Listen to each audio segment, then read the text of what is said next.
Yes, we're happy today. We are absolutely happy today. Why? Because our mother church has been blessed with a new Pope Leo.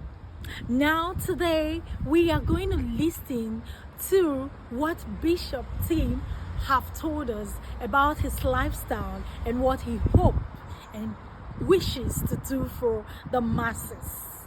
Listen and remain blessed as you listen and understand God will continuously bless you and bless me as well.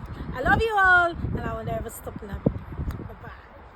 Good morning to you. Thank you for taking the time to talk to us on BBC Breakfast this morning. I just wondered if you could pick up on what Sarah said there about Pope Leo XIV, the fact that he feels he's not worthy to be a successor to Pope Francis, and he will continue Pope Francis's work. I mean, I know you know him, you've met him. Is that how you expect him to do, to continue the work done by Pope Francis and continue to take the church in the same direction?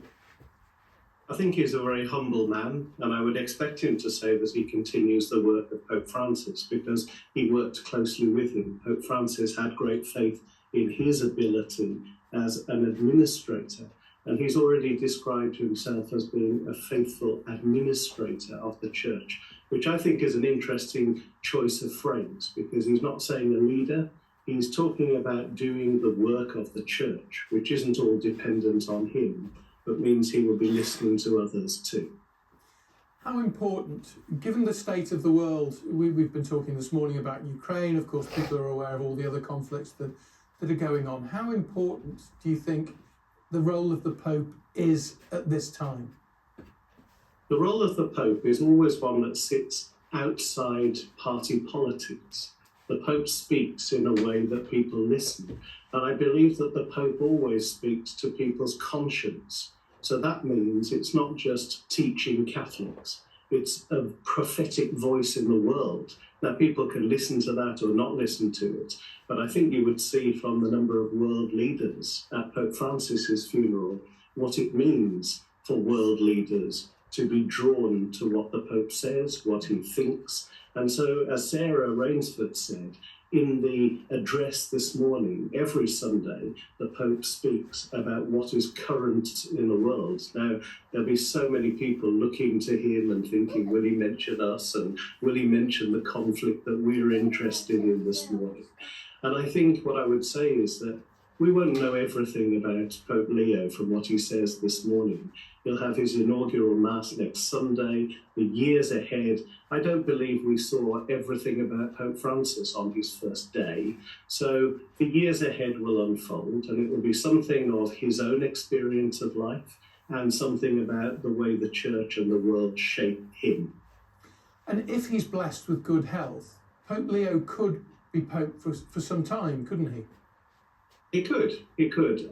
When I saw him come out on the balcony and reflecting on that image over the last few days, I've seen something of Pope John Paul II when he came on the balcony in 1978, quite vibrant, a charisma about him, a gentleness about him.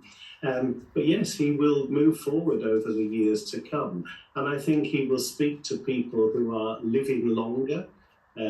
Life, the wisdom of age will come through. People often reflect on the age of a pope, but actually the wisdom and experience that he brings will be something very blessed for us, for Catholics, for Christians in general, for people in faith, and for the whole world. Yeah, it's interesting you draw that comparison with Pope John Paul II because there is that physical similarity and they seem to be of a similar stature, similar height. I mean, so it's interesting.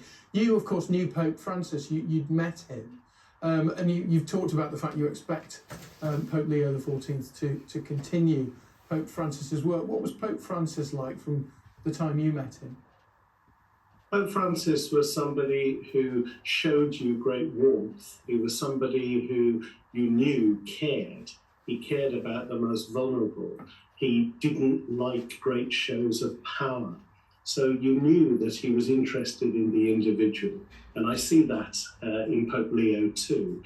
I think that these people, they're not superhuman, but they are wonderful people who are doing God's work. And we believe that the Pope is chosen by God, is given to us for a purpose at a particular time. And so, having met Pope Francis and now Pope Leo, I think that these are wonderful times, and I think that the world was watching when he was elected. The world was watching when Pope Francis died. So whatever people say about the place of religion in life today, it's certainly something that captures the imagination well beyond the church. Yeah, people want hope. I guess that's very much the case. Thank you very much indeed. That's Bishop Timothy Menezes, the Assistant Bishop for the Archdiocese of Birmingham. Thank you for your time this morning.